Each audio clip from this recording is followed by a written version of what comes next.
এই দুনিয়ার পুরো জীবনটা এটা হচ্ছে লালসাময় একটা জীবন, লোভ, মরিচিকা, মায়াজাল। এই মায়াজালে আমরা আটকে আছি, ফলে মৃত্যুর কথা আমরা ভুলে গিয়েছি। পাগলের মতো ছুটছি, আরো টাকা লাগবে, আরো খ্যাতি লাগবে, আরো যশ লাগবে, আরো দাপট লাগবে। আমার এত টাকা দিয়ে কি হবে?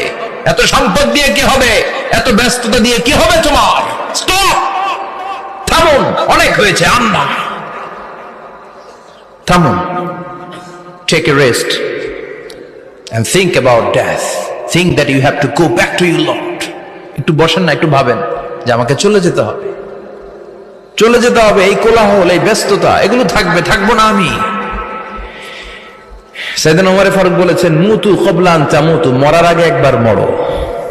হাসিবু ক্বাবলা আন তুহাসাবু আলাইকুম, তোমার হিসাব নেওয়ার আগে তুমি একবার নিজের হিসাবটা করো না।